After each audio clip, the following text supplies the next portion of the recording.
Thank you for joining me in my kitchen. It's been a hive of activity, and I suppose it's with a, sorry, I got hair in my mouth, with a sense of pride that I decided I wanted to sort of share what I'd done, because I used to love cooking, never batted an eye about catering a meal for a dozen people. And for both of my sons, they had an 18th and a 21st party each, and there were just people everywhere, and I did all of the catering. Fine, no problem, but catering just for me has always been a big issue. I don't know why. I used to love cooking. I find it a chore now, but I have broken the back of that feeling. And yesterday I did some prepping, and today I have cooked. The clock's changed, but of course I was ka-ching wide awake, so I got up and I was achieving early. So I thought, right, I'm going to share what I've done. I have had lots of apples off my tree. I've preserved a jar of apples to be used later in the year.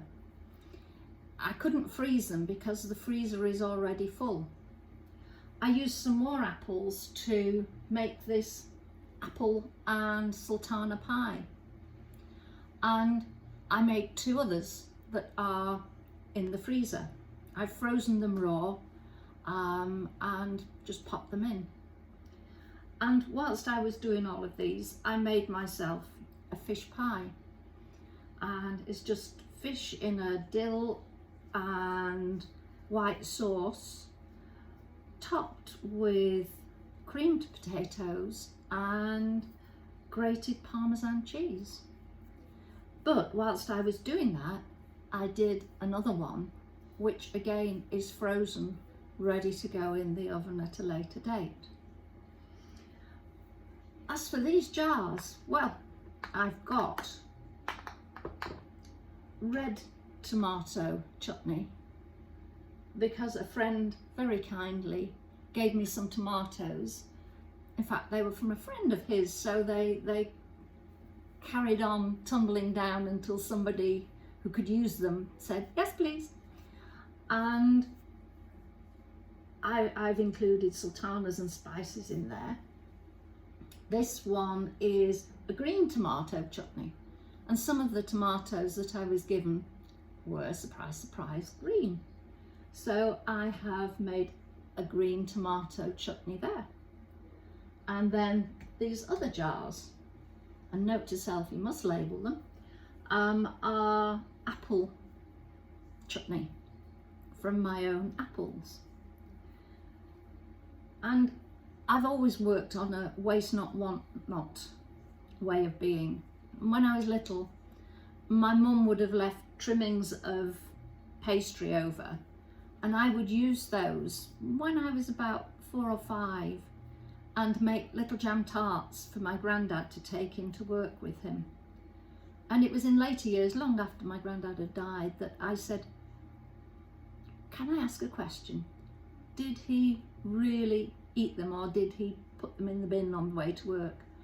And I was told no, he not only ate them, but he very proudly showed them around and said, my little granddaughter has made these for me. So carrying on that waste not, want not tradition, I had some bits of pastry left. Sorry, it's just come out of the cooker, so it's rather hot. And I had some currants and sultanas and raisins left, just a few of each, so I mixed them up, put a bit of sugar in, and I made a big Eccles cake with them. So nothing has gone to waste. The fruits, the pies will be readily eaten and hopefully enjoyed. And I have shown myself that I am worth taking the trouble for, because that's something that I don't very often either recognise or do. And I think it's something that a lot of us, especially we who live on our own I think we're guilty of that. We will provide for others, but when it just comes to ourselves, no. I used to live in Cyprus, and there was a lady that I got to know who was visiting, and when my husband was off flying, I would just have a bowl of cereal or a quick salad, and that was pushing the boat out, for a meal. But this lady said, well, my husband's often away, but she said, I'll always do a 3-course meal for myself with a sherry before, wine with, and a brandy after. So I've got 2 courses, so I think that will do me very nicely indeed. I've actually got a sherry poured in the sitting room, so I will drink that, then I will have my meal, and then time should just be right for football. So all in all, a good day, and I feel that the football is the treat, so long as we win. If not, it's a punishment for not having looked after myself better for some time.